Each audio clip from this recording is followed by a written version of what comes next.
Let him bring justice to truth, an iceberg-like tangent, and deep dive into the archives. Hello and welcome back to the channel. I pray that all is well. Now, this is going to be done in sort of a podcast form because it's long and I just don't have the energy to do like video format and editing. I just don't want to. But I will place definitions on the screen from time to time, so when I'm reading, one might want to look at the screen or just search it themselves. So, recently, I've sort of been receiving the same message over and over, and because it's super hard to explain and conceptualize and break it down, I've just been sort of mulling it over in my mind and going through the concordance, trying to find a way to simplify it and explain it.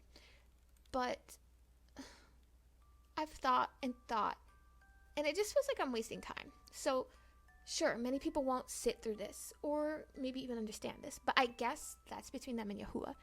If they ask, he'll explain.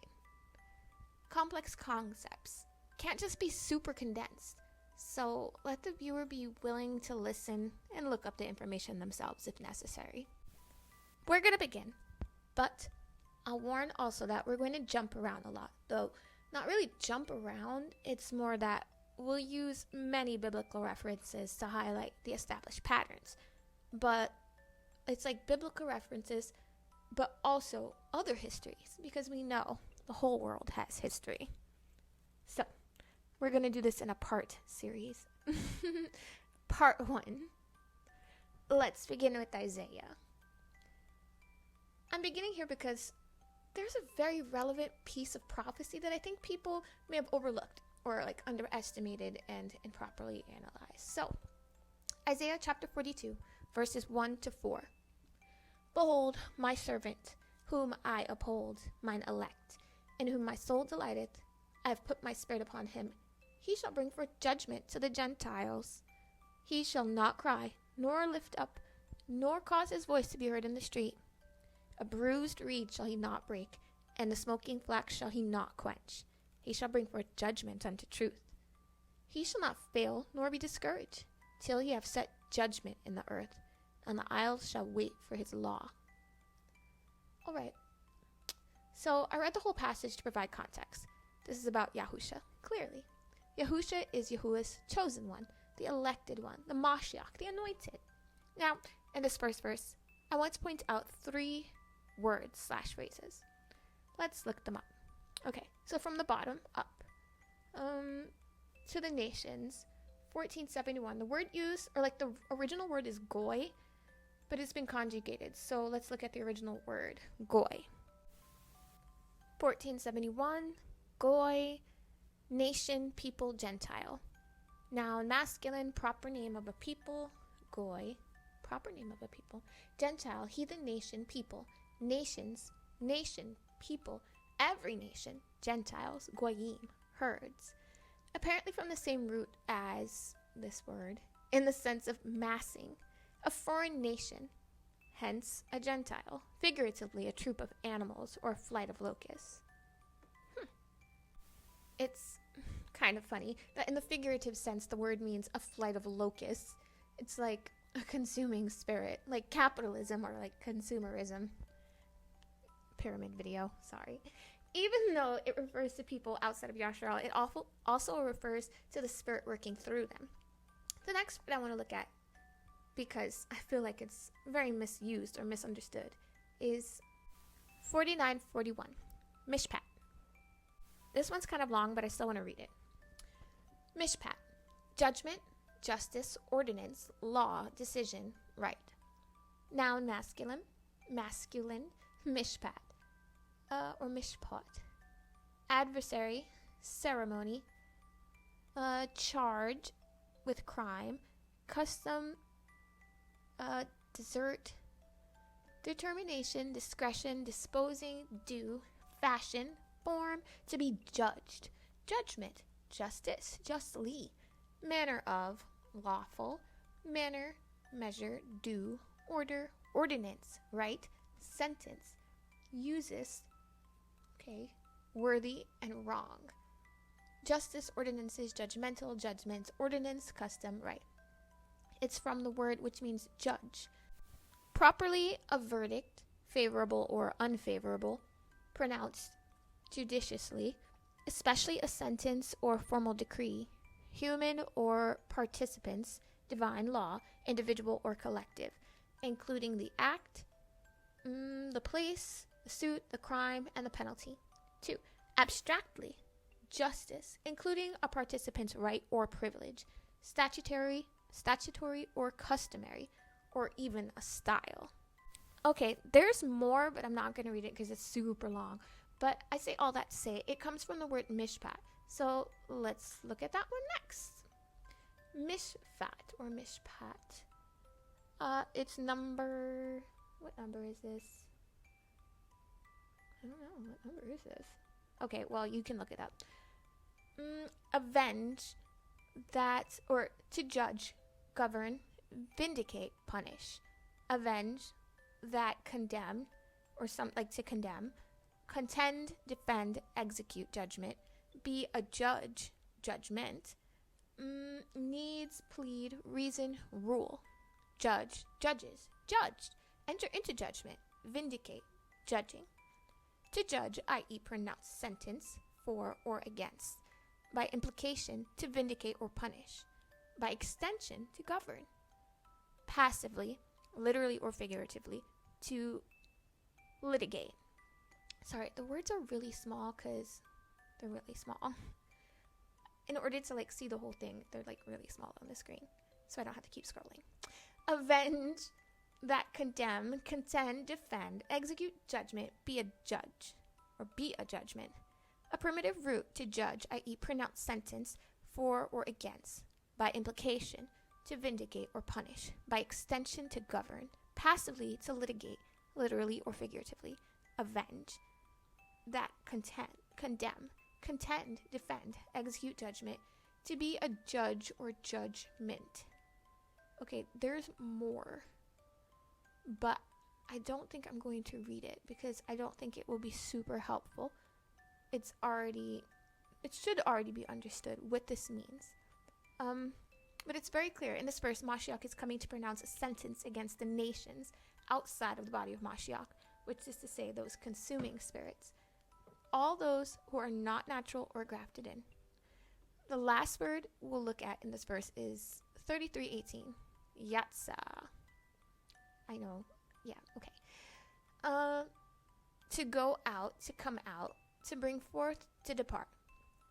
After, appear, assuredly, bear out, begotten, break out, bring forth, out, up, carry out, come, abroad, out, thereat, without, and be condemned, departing, departure, draw forth, in the end, escape, exact, fail, fall, out, fetch forth, out, get away, forth, hence, out, able to cause to, let go abroad, forth, on, out, going out, grow, have forth, out, issue out, lay, lie, away, or out, lead out, pluck out, proceed, pull out, put away, be risen, scarce, send with commandment, shoot forth, spread, spring out, stand out, still, surely, take forth, out, at any time, to and fro, utter, went out, brought, came, bring, come, go forth. To go out, causatively, to bring out, in a great variety of applications, literally and figuratively, direct and approximate. Oh my goodness. Yeah, this one's long. It's even longer. But I don't think we're going to read it. You can definitely look it up yourself. It says a lot of the same thing. But we get that it's to be taken out, to be withdrawn from something or someplace. The next word, emet. Emet. It's 5171. Let's look. Emet. True faithfulness, reliability, firmness. Noun, feminine, adverb, emet. Establish or assuredly, establishment, faithful, right, sure, true, truly, trueth, verity, truth. Whoa, what did it say? Truth? Truth, okay. true, faithfulness, faithfully, truly, faithful, truthful. Contracted from H593, believe. I know that one. Stability, figuratively, certainly, truth, trustworthy. Assuredly, establishment, faithful, right, true, sure, verity. Contracted from aman, stability, figuratively, certainly, truth, trustworthiness. Assuredly, establishment, faithful, right, sure, true, truth, truly, verity. Okay, that's a lot, but it's coming from aman, and we talked about this actually at the very beginning of the series, sort of. Like, I mentioned it, but I also said we weren't going to talk about it because it's like a lot to talk about, and that just wasn't the video for it. This wasn't the video for it, and this one's not even the video for it. It's just being mentioned. But let's keep going. 539, aman, to confirm, support, believe, trust, be faithful. Hence, assurance, believe, bring up, establish, and fail. Be faithful, of long, continuous, steadfast, sure, surely, trusty, verified, nurse, nursing father, put, trust, turn to the right, believe, faithful, believed, confirmed, sure, trust, enduring. Properly, to build up or support. To foster as a parent or nurse. Figuratively, to render or be firm or faithful. To trust or believe. To be permanent or quiet. Morally, to be true or certain. Once, in Isaiah, it's used in Isaiah 30, but we're not going to go into it. Interchangeably with H0541, to go to the right hand. Now we know it's on the right hand. He sits at the right hand. Okay. Hence, assurance, believe, bring up, establish, steadfast. And there's so much more. But I don't think we're going to read it. But we get the gist. It means to be faithful, to be true, to be believed, or to believe. It's, what is that word? The original word. This is the original word. Or like it shares a common root with the word from Proverbs 8:30, where it states that the spirit being spoken about was by Yahuah, as one brought up with Yahuah. The phrase brought up, like it mentions it here, it's also used in Esther, but in English, to describe Esther being raised by Mordecai. But in the English, it doesn't, like, I don't think it uses the same word in Esther, but it means, I guess, the same thing, to be brought up, to be used as the support to make something like that. But in order to do that, you must be faithful and true, to be honest. You have to be reliable and countable. But that's for another day. Anyway, he will bring a verdict against the entire world, whether it be favorable or not. To the unbelievers, it will be one verdict, and to the faithful and true, another. Now, why is this important? Oh, it's important. But we'll need to go back in history first. So, let's move on to part 2. Jezebel and Ahab. Now, how many people here have heard of Jezebel and Ahab? If you haven't, go back and read 1st and 2nd Kings. Truly, it's fascinating. So, in the northern kingdom of Yasha'al, there once existed a king called Ahab and a queen called Jezebel. Ahab exercised absolutely no authority, none whatsoever. So much so that Jezebel actually has to ask him one day while he's sulking about not being able to have what he wants from just a regular citizen of the realm. Like, she has to ask him, don't you rule this kingdom? She literally has to ask him, like, aren't you the king? Can't you just take it anyway? Now, obviously, no good king would do this, but it's like he doesn't realize that he actually can do that. He has no power in himself, like no power, obviously, because he has no head. Head is Mashiach, and at the time, like Yahuah and Mashiach, but he just doesn't submit. Anyway, he lacks so much backbone that actually when another king tells Ahab that Ahab, his family, his kids, wives, and everything that he owns will now belong to the foreign king, Ahab agrees. He's just like, yeah, okay, sure. That's what makes you happy. And when Yahuah tells the prophets, like the ones who are still around and that are able to get to Ahab, that Ahab's men are going to fight this other tyrant and Yahuah will back him, Ahab can't, like he just can't believe or cope with the fact that it's him He himself, who has to lead the army, he's just like, who's going to lead them? And they're like, bro, you're the king. You, obviously. Like, dude is so sad. Like the way Donald Trump says sad. He's sad like that. He's such an Ahab. Like, that he even tries to become friends with the same king, the other king who hates him. He tries to be friends with him after Yahuah says to destroy him, because the other king will definitely come back and try to destroy him. Which he does. Weird story. My sister once told me that, like, she heard an argument outside of her window or like outside in the street, and it was these two men arguing because one felt like, it was strange. He saw his woman walking with another man, and they were clearly going out someplace, and like the two men started arguing, but she ended with them both like talking about how they both do karate, and then deciding to meet up one day to practice karate and hang out. And I was just like, what? But this is kind of like that. Anyway, it doesn't end that well. Like, the Ahab story doesn't end this well. So it ends with the king hating him in such a way where he even tells his army, like, when they attack again, like, I don't want or need you to fight or hurt anyone else, only Ahab. Nobody dies today except Ahab. Everyone else can go free. It's fine. We read about that with Micaiah. He prophesies, like, everyone else will come home. Only you won't.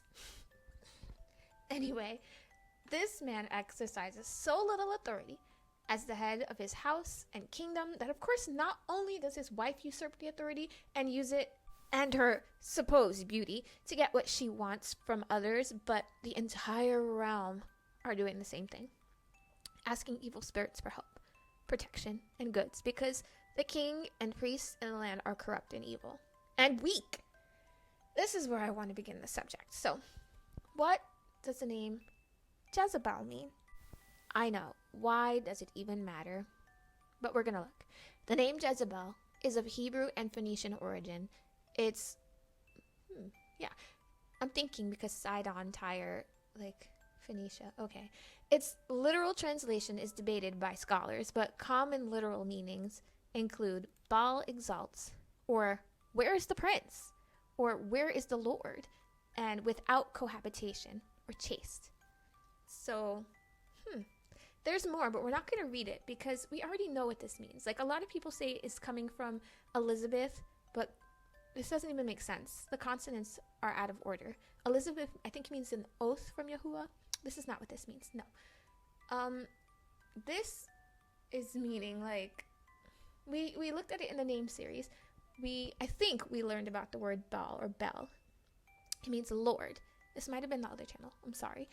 And we learned about the word Lord. It refers to one who rules over a particular area.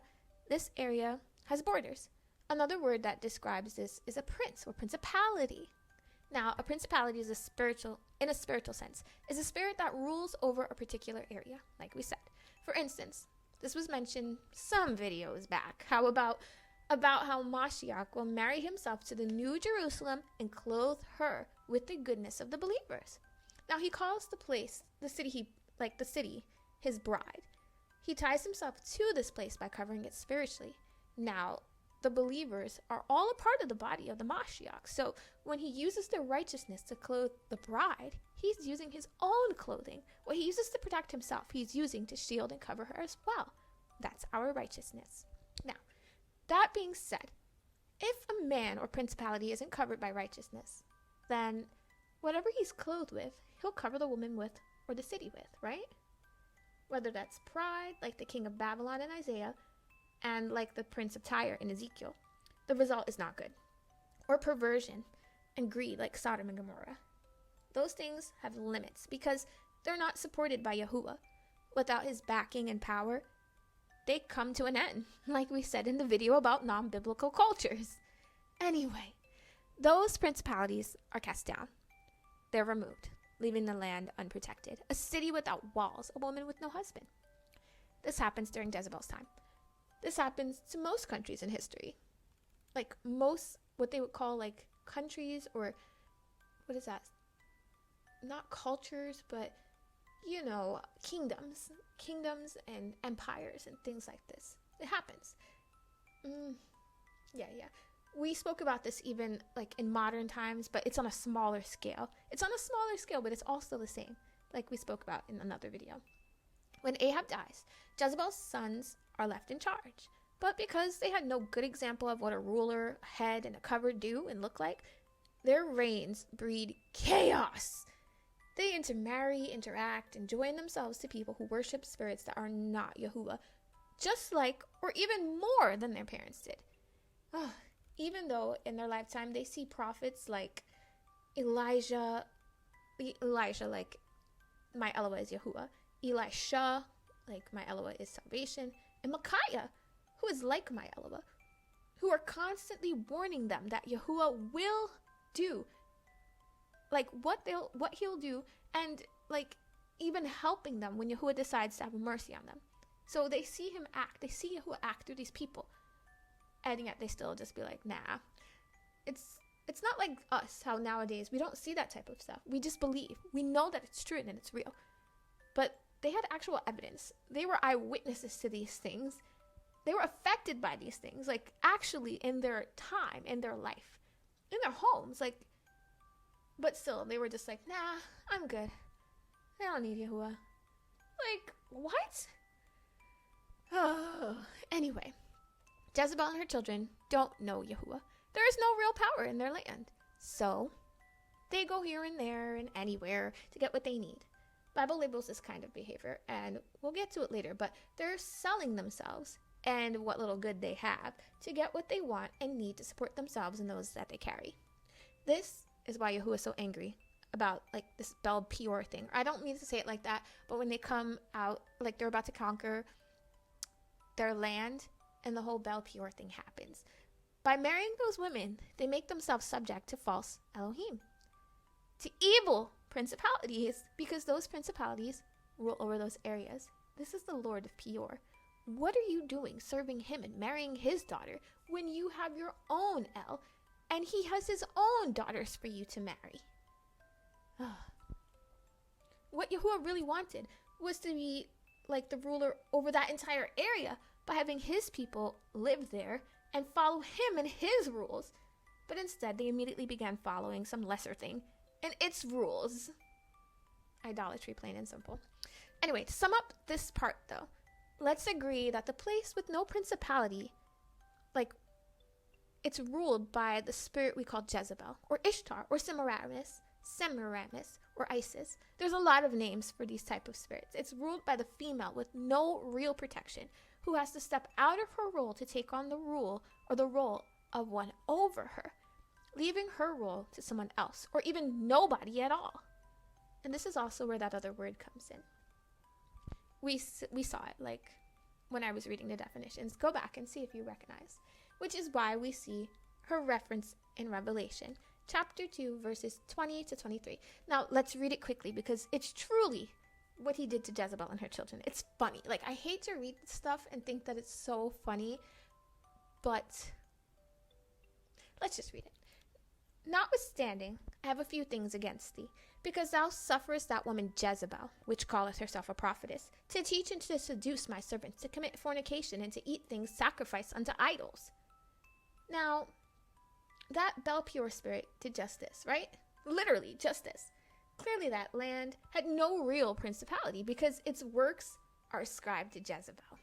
Now, we don't realize it, but we do see Jezebel prophesy. It probably goes above our heads, but we see her prophesy to Elijah. She promises to have Elijah's head. If he doesn't, she promises to have his head by the next day. That kind of spirit hates an Elijah-type spirit who loves and serves Yahuah. So even though Elijah gets away, when that kind of spirit, Elisha's spirit, is seen again in John the Baptist, and that same Jezebel-type spirit is ruling through Herodias, she does have his head. She literally does. But Elijah is the real prophet, and Yahuah's prophecies are final. Like, he who laughs last, laughs best. We'll see this later. And I gave her space to repent of her fornication, and she repented not. The spirit will never repent or admit fault. It will only keep trying to manipulate and control. Behold, I will cast her into a bed, and them that commit adultery with her into great tribulation, except they repent of their deeds. Jezebel wasn't she wasn't in the sick bed. But this is how her son dies. He asked for help from the principality in Ekron, and Yahuah was like, kid, aren't I your principality? Like, I'm over you. Why didn't you ask me? That's like going to your neighbor for fatherly advice when you have a father of your own who is like infinity times better than that like neighbor at parenting. Imagine your neighbor's kids are filthy, unlearned, undisciplined, just neglected. But you're gonna go ask their dad for help? Moving on. And I will kill her children with death, and all the assembly shall know that I am he which searcheth the hearts and reins, or searches the reins and hearts, and I will give unto every one of you according to your works. Remember, if you've read 1st and 2nd Kings, that all of Jezebel and Ahab's children are utterly destroyed. This is prophesied by Elijah and carried out by Jehu. This is a double prophecy. But funny thing, the name Jehu, it's actually coming from Yahu, like Yahuah. Anyway, let's keep going because this is already getting really long and wordy, and unfortunately, it'll literally only get more of both of them. So, all of this is important and connected. Let's see why. Moving on to part 3. The Scarlet Woman. Now, I thought to use another word. There's another word that rhymes with scarlet that actually better describes this one, but I won't because I know sometimes there's like a young audience, so I just won't. But I thought it would be really funny. Instead, I'll just call her the Scarlet Woman. Now, I know you're asking, why are we jumping all the way to Revelation? Well, chapter 17 of Revelation describes a spirit that rules over the entire world, but is actually hated and destined for doom at the hand of her subjects. Now, just like Jezebel, wait, remember when Jehu confronts her, some of her own subjects who hate her throw her out of a window down to Jehu, where dogs eat her until she's nothing but a skull, feet, and hands. It's crazy, but interesting. Those are actually 3 of the areas the spirit attacks most fiercely. She works through and attacks these areas. The crown of your head, where she can implant evil into your mind, convincing you of all sorts of evils and oppressing you relentlessly with her legion of children. Take up the helmet of salvation and seal your crown with the blood of Mashiach Yahusha. Also, take every thought captive. Your hands, causing you to work on and put effort into things that Yahuah didn't give to you or plan for you to work on. Seal your palms as well and ask Yahuah to bless the works of your hands. He'll help you to keep your hands from works, foods, and all other things that are unclean. And your feet, which direct your path and your walk. Seal your feet and ask Yahuah to be a light to your path and lead you toward the place he wants you to be. This is how people end up not finding themselves until they're middle-aged and have to they have so much worldly responsibility that they find it so hard to truly walk toward what Yahuah wants for them, which is understandable. But this is also why we must please make sure we're walking in and working toward the will of Yahuah before we have children, so that we can more easily show them how to walk this way as well. You can't do it or say you want them to do it but not be doing it. But it's also hard to recondition someone, isn't it? But we can all learn and unlearn, or unlearn and learn. But back at the ranch. These 3 pieces were clearly left on purpose. But anyway, it's chapter 18 that I actually wanted to discuss. Chapter 17 was just a review of the attributes of the Scarlet Woman. Revelation chapter 18 verses 4-7. And I heard another voice from heaven saying, Come out of her, my people, that ye be not partakers of her sins, and that ye receive not of her plagues. For her sins have reached unto heaven, and Yahuah hath remembered her iniquities. Remember her, even as she reward her, even as she rewarded you, and double unto her, double according to her works, and the cup which she hath filled, fill to her double. How much she hath glorified herself, and lived deliciously, so much torment and sorrow give her. For she saith in her heart, I sit a queen, and am no widow, and shall see no sorrow. Okay, this might be a lot, so let's start with verse 4. This word they call sin is interesting. The Greek 266, hamartia, sin, offense, sinful, sin, sins, sinful.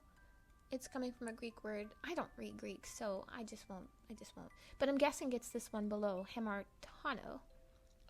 Offense, sin, sinful. Properly and abstract, it's just sin. Offense, sinful. What's interesting is at the bottom, hamartia, a feminine noun derived from a knot, and 3:13, meros, a part or share of. Properly, you have no share, no part of. Mashiach says that. Loss, forfeiture, because not hitting the target. Sin, missing the mark. Hamartia, sin, forfeiture because missing the mark, is the brand of sin that emphasizes its self-originated, self-empowered nature. Rebellion. That's what it sounds like.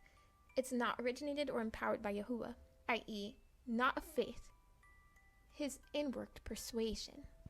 It's something one is convinced himself of. So, the way sin is described here is clear. When you transgress the law, you miss the mark. And one who misses the mark is usually working out of their own strength. We stepped out of line. We're working or operating outside of the will of Yahuah. Jezebel's leading. Now, we're self-willing, exercising our own will, whether over ourselves or others. And yes, we do wrongfully exercise our will over others instead of allowing them to walk in the will of Yahuah because we think we're doing what's best for them.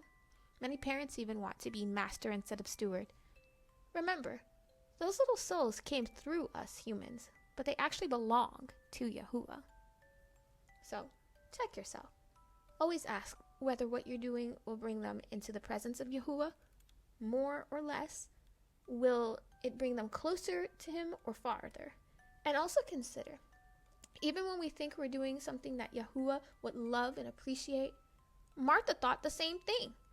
While she was serving Yahusha and his disciples, she felt Mary should be up and bustling around like she, instead of sitting at the feet of the Mashiach just listening.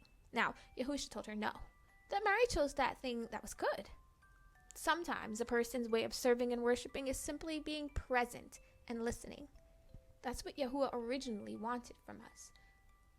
We didn't work and toil, no. That came after Adam and Eve's sin. Anyway, let's keep going.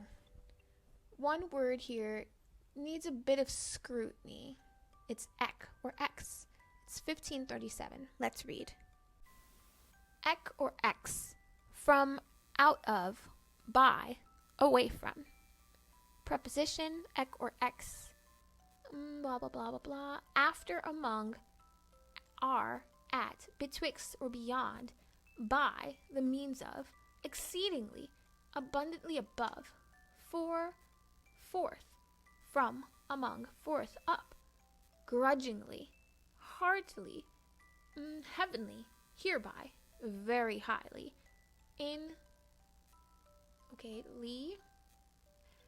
because, by reason of, off, from, on, out among, from, of, over, since, thenceforth, through, unto, vehemently, without, among, because, base, result, some, basis, after, a primary preposition denoting origin, from the point whence action or motion proceeds, out of place, time, or cause, literal or figurative, direct or remote, often used in the composition with the same general import.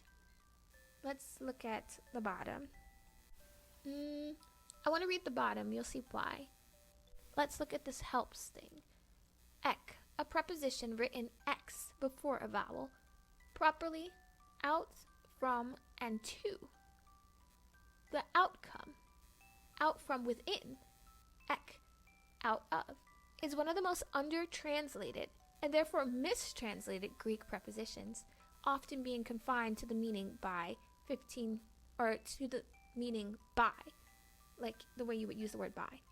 1537 ek has a two-layered meaning, out from and to. So it's coming out from and going to, which makes it outcome oriented, like it's more directed towards the outcome, to where you're going, out of the depths of the source and extending to its impact on the object. Now, okay, Having read this, we know that it's often mistranslated and misused, or it's undertranslated and misused or underused. It doesn't mean to separate or to leave. It doesn't even mean the way they say bye, but to exit or come out of one thing and into something new. And if anyone noticed, the reference on the side of the first slide, like I'll put it on the screen, they all refer to women giving birth, or like having given birth. Zara is born from Tamar, Judah's daughter-in-law / baby mama. Boaz, given birth to by Rahab. Obed is given birth to by Ruth. And Solomon is given birth to by Bathsheba. Or like they're coming through them. It sounds weird, but yeah. This word, as it's first used in the New Testament, is referring to like the thing or place from which one is taken, then placed into the world. It's like in the Old Testament, when they mention babies being born, they call it opening the matrix. It's the little world you come from before you're fully birthed, before you're delivered. Now this seems irrelevant, but truly it's necessary. Let's go to number 6. Let's see. We'll start with the Greek 591. Apodidomi. So apodidomi, to give back, to return, to render, to repay. It's a verb.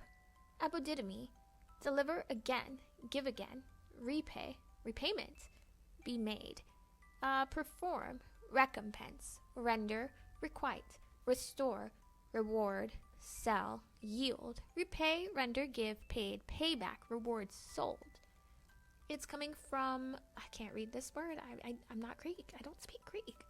Since, and to give away, i.e. to give up, to give over, to give back, etc. in various applications. Deliver again, repay, recompense, restore.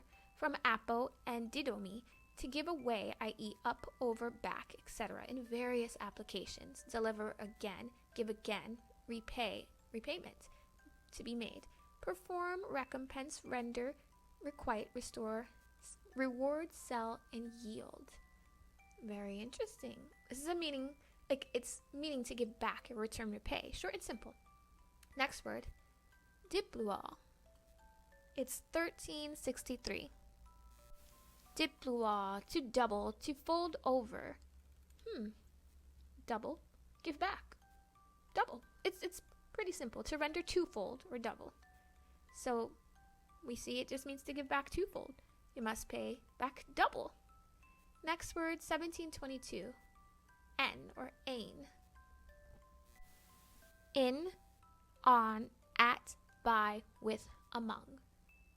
Preposition about, after, again, almost, altogether, among, as, at, before, between, here, by. All means, for the sake of, give self wholly to, herein, toward, into, inward, mightily, because of, up, upon, open, openly, outwardly, one, quickly, shortly, speedily, that, therein, thereon, through, throughout, unto, to, toward,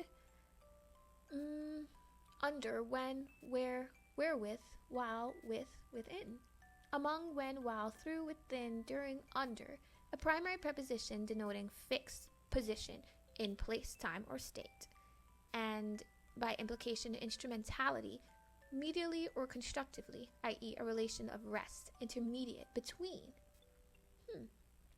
in, at, up, on, by, etc. Often used in compounds by substantially the same import, rarely with verbs or motion, and then not to indicate direction. I brought this up because if you actually just look to the side, okay, first, we'll look to the side and we see like the way it's used initially in this New Testament in the Greek. It's very strangely used, isn't it? It seems to be referring to pregnancy. Like the latter ones that I see at the bottom of the screen on the right as references, they refer to a place of origin or something or someone, like where they're coming from. But in this margin, we see it means sort of to be pregnant. Very strange. Interesting. Next word, 2041, ergon. This is what one puts their hand to. Like, let's read it. Work, deed, action, task, labor. Noun, neuter. Whatever. Deed, doing, labor, work. Works, deeds, work, deed, action, behavior, doing. Toil, as an effort or occupation. By implication, an act. Deed, doing, labor, work. From a primary but obsolete, ergo, to work. Toil, as an effort or occupation. By implication, an act. Deed, doing, labor, work. 2041. Ergon. From ergo, to work, accomplish, to work or worker who accomplishes something. Ergon, work, is a deed, action that carries out, completes an inner desire, intense purpose. This is what one puts their hand to, like I said. It's what they desire to do or accomplish inwardly, sometimes. It's being applied to this woman, what she does, what she desires inwardly, her labor. Finally, in this verse, this is so long, but okay, we're just gonna have to do it. Kiranumi. It's 2767. Okay, kiranumi, to mix, mingle, or blend. Fill, pour out, mix. Prolonged form of a more primary, kireo, kira'a, which is used in certain tenses, to mingle, by implication to pour out for drinking. Mix, mingle, prolonged form of a more primary, okay, we said that, yeah. To mingle, i.e. by implication to pour out, drinking, fill, pour out, compare with mignumi. We're not going to do that right now, but we see what it means. Now, ask yourself, when our cups run over, who is the one filling them? Her cup is full and running over, clearly, but she's filled the cup herself with bits and bobs from who knows where, and no doubt she's filled everyone else's. It's kind of nasty. Mingling and warping and transforming and perverting in ways that Yahuah never intended. Now, I know, this is long and abstract, but we're almost there. Last verse. Now, in this last verse, there are plenty of words to look at, but I only want to look at 2 for now. Let's look. 2521. Katemahi. Or katemai. To sit, to be seated, to dwell.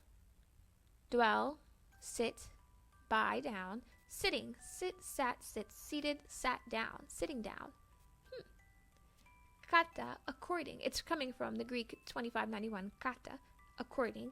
And hemai, to sit, akin to the base of, I just don't recognize that, steadfast, to sit down, figuratively, to remain and reside. Dwell, sit. From kata and hemai, to sit akin to the base of hedrios, to sit down, figuratively, to remain, reside, dwell, sit, by, down. Anyway, simplified, this word means to take power. Like if you consider, I did look at the other words, and the other 2 words indicate that this word means to take power or to mount a throne by actually being there, being present, even if it's not your allotted space. Power and dominion are transferred due to presence. Just like we discussed in the video about bringing up children, just like we said earlier. Many parents feel like their authority over their children has been usurped by teachers or just anything. But in actuality, you relinquished it by not being present and letting the teacher be present instead. Many unknowingly toss it away to the binder of time, the spirit of the whirlwind, the watcher of the images, and many more, which we might discuss later, but probably not. You can look them up yourself. This is the same thing. A place can be handed over to another authority simply by having those people or spirits there. For instance, this is like a biblical instance, but I also want to first give a non-biblical instance. So you know how people be like, oh, like all of our stuff is made in specific places. Well, yeah, but when all of our stuff is made in those places and they come here, we're sort of bringing the spirit in which they're made and which rules over their area to where we live. So we shouldn't be surprised if influence from there shows up here, should we? We shouldn't be surprised when the culture becomes extremely popular here, or when we see people behaving in the way that they might behave there. But it's because everything that we have, or so many things that we have, are coming from these other places. It's mingled. It's literally like America produces nothing, or United States produces almost nothing. So when we have these things, even the spirits attached to them are coming here. It's the same thing also, like in a different way in Egypt, but they're given authority here because we've taken their things. In Egypt, though, we see that they got tired of Yasharal and couldn't figure out why everything was always so favorable for them. It was like everything was being turned over to them. All the wealth, all the business, all the land. It's because, remember, they went in as 40 people. I mean, not 40, 70 individuals. Joseph, he wasn't included. So I guess him and his sons, 43, 44, his wife. But they became more than 1 million people over that 200-year period. They had dominion. It was because they'd stayed one for so long. And Egypt was a place where there was a lot of commerce. So people might have come and gone. Only maybe the ruling classes stayed. And if we're to believe that that place they call Egypt is Egypt, we can see the dynasties didn't last long. Some of them did, but there's a chance Yasharal lasted longer than all of them. Lasted longer, or they were in that place longer than any of the other groups maintained power, if that's Egypt. I mean, like I said before, they say Mitzrayim was actually in West Africa. I don't know. But it's clear, like, they had dominion, and the only time things changed was when they left, and that change wasn't good for Egypt. Egypt was ruined because the power had left. The power had been in the people and in their El. Now, when that El is gone and you have your regular principality back, what will happen? You didn't have a strong principality, which is why it was able to be taken over. And we know that the prince in Egypt, it says in one of the prophets, I think Isaiah, but it says he's gone. It's gone. By the time like certain prophecies come forward or are finished, it's gone. And we see that for like a lot of what they call nations or countries. Their principalities are ruined. They're destroyed, or like they're cast down. Just like in Isaiah, just like in Tyre, just like in Babylon. But anyway, in Haman's day, or in Esther's day, we see the same thing with Haman. Haman felt the same way. He was just like, bro, who are these people? And they take up everything, or they're good at everything.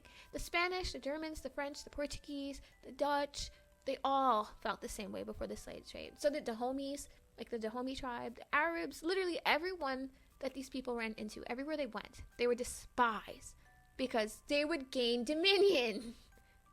All they had to do was stay there and like set up shop there. It's like being a really good squatter. Set up shop there long enough and they can't actually make you move. But especially if you're like maintaining, even the land doesn't want you to move because you're better to it than the inhabitants that were there. But with all those Yasharal inhabitants living and working and maintaining, like, even the land began to turn itself over to these people. Which leads us to the next word. Okay, I know, there's so much. But this is literally like the last word. It's the Greek 938. Basilisa, the queen. Basilisa, the queen. It's the feminine form of Basileu. It's like a king. But okay, I mentioned this because, it's very interesting. I just wanted to highlight it because we know that many groups call their original homes, like I said, motherlands. But why? We'll get back to that. Also, if a spirit that isn't Yahuah has dominion over a vast area, like it is the prince of that area, or even like the entire world, whose system is at play. Like, if you have a vast dominion, but you're not Yahuah, if you're reigning over the whole world, but you're not Yahuah, like, that principality is not Yahuah. The land has even given itself over to this because it's just like, well, there's nothing I can do. Or maybe I even like this type of life. It's easier. Then what is this? Yahuah's rules are not being established here, so what is this actually? Anyway, side note, a basilisk, and a basilica, they sound kind of similar, don't they? Yeah. Okay, a small tangent, if you please. A basilisk is what some call a cockatrice. Though, it has really so many names from area to area. It's something I spoke about on, like, I have a Portuguese channel. On that channel, I talked about it. And I don't know if I will here, because the audience is young. Like, but I talked about these things, and literally all over the world they exist, or they existed, under names like Quetzalcoatl, a griffin. Like, Phoenicians, they love the griffin. In Mexico, Quetzalcoatl. I think it's Sumerians, Merodach, the phoenix, Amaru. It's like several different things. Feathered serpent. Look it up. It's mentioned in Isaiah, and it's hatched by unyielding pride and unrepentance. So, it's not even non-biblical. It is an actual thing. And basilica is the place which an exalted figure reigns, like those weird Catholic buildings dedicated to so-called saints. They're making those dead people rulers or principalities over those places, which is not even possible. But yes, it's very interesting how they set that up, ain't it? Now, let's just move on. Let's bring part 3 together. Let's sum it up, shall we? This place, this woman who will be judged, is sort of a motherland, or mother of all those who she carries. Now remember the word en. It refers to being in the womb, and ex means sort of to be born. So, how can one be born again when they're already old? Can they enter back into their mother's womb a second time and be born again? I'm sure we've heard that before. No, they cannot. This spirit or dominion or territory, whatever you want to call it, this Basilisa, has carried us all in her womb. She's labored and worked to give us things that we were never meant for, things Yahuah never intended for us. This Basilisa reigns because she came, and she will not move. She has gained authority and right through presence, which for descendants of Yasharal and most others in the body of Mashiach, whose true home hasn't arrived yet, it's all we could do. It's all, it had to be allowed. It was necessary because they had no home. They have no mother. They have no land. But this Basilisa is about to be judged. And if you want Yahusha to rule in your favor and with you and not against you and find you innocent of the evil she poisoned you with while carrying you, you must give her back everything. Everything that she ever gave you. Not only return it, but return it double. Yahusha will not punish a baby for what the mother does while she's pregnant with them. But they will have to be sure not to do the same things and not to revel in what the mother has passed to them using her evil. Be delivered from her. Give everything back to her. Let Yahusha judge her, and he will give to you what is right. She's like a bad mother. A mother who is in the house but won't engage the children. Instead, she gives them iPads and distractions to keep them happy so that she can exercise her own will. This is what Jezebel did too. But it started at the folly, fear, and weakness of her husband Ahab. What's funny is, in the lower kingdom called Judah, one of the kings threw out his own mother, or it's his mother or his grandmother, because she was an idolater. And he didn't want it to spread. He was just like, nope, she's got to go. Got to go. Sorry. See ya. And he was like, she was worshiping some other thing. No, goodbye. Goodbye. No way someone who is connected to me in a high position, is going to be doing this. Then everyone will want to do it. No. Yahuah leaves Zion and Jerusalem because her children are running amok, and she won't chastise them. She still brings forth perfectly, whatever it is that they want, whatever it is they need, she yields it. Even when she's supposed to have her 7-year Sabbath, her break, her healing time, just like all the other women in Bible, she still brings forth because they won't give her the break. She still works. She lets them bring home all sorts of nasty, evil things and set them up in her home. She just shrugs and says, oh, they're my babies. She doesn't want to upset them. She hasn't taught them. She's been distracted with something else.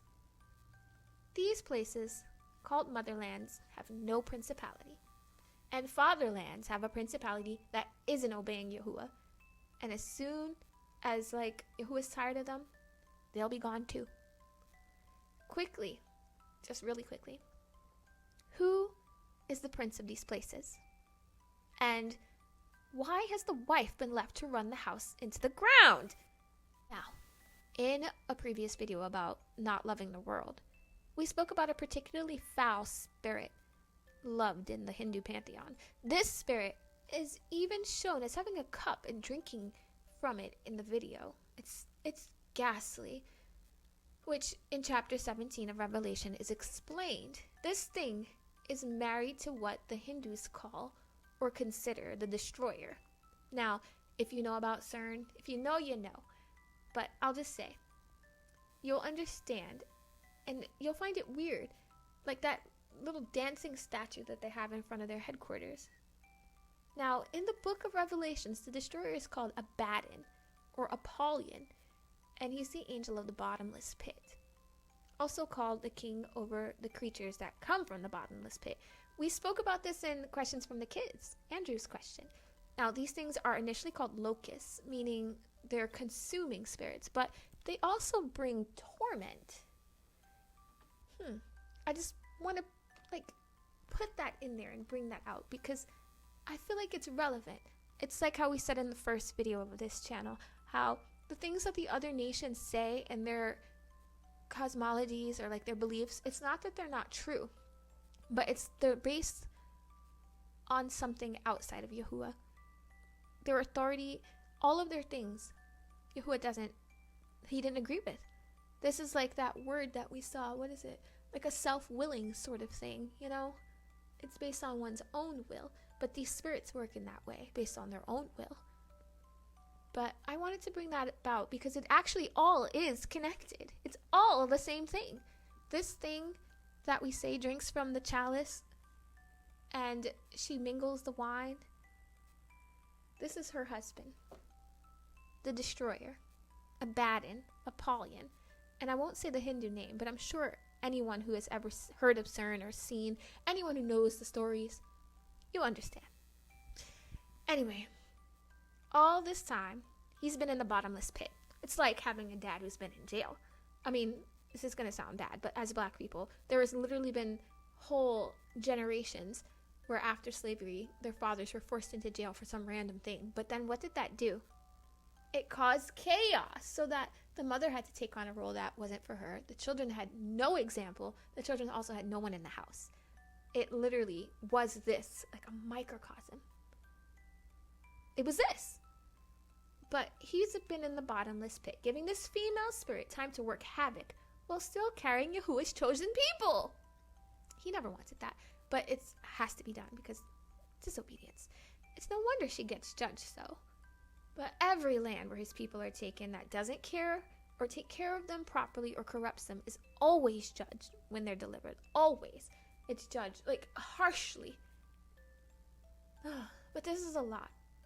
So we'll just move on. We're almost there. We're literally, I know I keep saying that, but we're literally almost there. Let's go to part 4. Exodus and Babylon versus Acts and Revelation. Now, I know there are a lot of doctrines going around saying that when Yashral is gathered and about to be delivered, they'll take the spoil and leave with everything that they're, everything that they ever wanted, because historically, this is how it happened. It's true. This is how it always happens. When they left Egypt, they took everything. When they were during Exodus, everything that was considered valuable at the time, literally everything, Yahuah had them take. Even things that belonged to the Egyptians, because it was payment for the centuries of work they'd done for free. Not to mention the babies and that the Egyptians had murdered. But also it was for a purpose, because they needed things to be able to build or to redo. When they got to Canaan, they weren't allowed to take the spoil of a lot of things because they were unclean. But in Egypt, because they were already coming from Egypt, and they were going to be cleansed anyway from those things, with like the Gilgal thing, they were already going to have like everything wiped from them or rolled off of them. Like, what was the point of not taking it? But this is going to be different. But let's keep going. In Babylon, it's the same. They leave with an order from the king saying that they're to be given resources to start again. And even that, they're to receive the taxes collected from the northern kingdom. Because remember, there was some like strife. But then he was like, you know what's better? Yes, I want them to have those things that I initially gave them. But I also want you to start giving your taxes, your money, to these people. How does that sound? But anyway, by then it was Gentiles living there. But it was so they can rebuild. The point is, it's because they were starting again. They were building not from nothing, because the first time they went into Canaan, it wasn't from nothing. But a lot had to be destroyed, remember, because they had been working iniquity. Literally. They hadn't even finished filling the cup of their iniquity. It was only filled just then. Like this wine that she's mingled. And back in those days, yes, their cup was just about full. But anyway. So it was for rebuilding, but remember, the new place comes down from heaven. It's already perfect. We don't need to build anything. Yahuah tells them that when the time comes for them to flee Jerusalem even, they're not to try and take anything. He says you won't have time to come back and get anything. Don't go to the house. If you're on the rooftop, don't go to the house. Don't do this. No. Don't go back into your house and get stuff. It's too late. This last time, we're not going to acquire anything from the system. In fact, we'll be returning it. All of it. Even double. Anything that we got here. Anything, any way that we benefited. We relinquish. It's like how people be like, if you leave me, then you have to give me back everything I ever gave you. And the best thing the other person can possibly do is say, you know what? I'll give you back more than that. Goodbye. This isn't what people want to hear. I know, like, so many people are going to be so upset if they even hear it, if they even listen to it. And I'm sure they won't. But, this is what it is. I'm sure because everyone is excited for reparations that this is not what they want to hear. But that's just, it literally says it in the plain text. Unfortunately, it's not plain text because it's literally had to been brought from Greek to be properly understood, which is such a failure on the translator's parts. This is so ridiculous. It could have been clearer from the beginning. But he that hath an ear, let him hear. When we're delivered from this inhospitable womb, we'll be like, take all this back. It's not even useful to me. It's too cheap.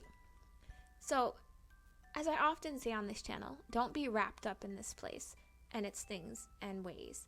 Otherwise, when it's time to leave, we'll be like the rich kid who wouldn't sell all his things to follow Mashiach. This kid was rich. He had a lot of Roma's goods, whereas we generally don't. It's much less risk. This is what deliverance means. This is what it comes to, or this is what it comes out. It means to come out of her, like the way we described it. It's not the way we think. And don't worry, she won't miss us. She still has plenty of her own children, naturally grafted in, that she can destroy. Which is also why, when we leave, we don't take anything. She's still going to use all those things on her kids. It's like that whole thing of Satan can't create anything. He just steals. Or he just fakes. All those things that we give back, she'll just give to the other people in there. Or the other kids who are still in there. Also, we just can't have both because everything has a price. Once you leave there, you can't use those things anymore because then you'll keep paying for them. There's a tax. When you don't live someplace, but you're constantly buying and using and shipping from them to you, it's costly. You'll have to pay for everything that you get from her, but it'll be more than ever because you were already carried out of her. She's not carrying you or supporting you. She's not your mother. Maybe your mother won't charge you as much, but this other one will. The stepmother, the surrogate mother. Anyway, prepare yourselves for this because we don't know when the time will come. We only know that though it tarries, it'll come. And until next time, hallelujah.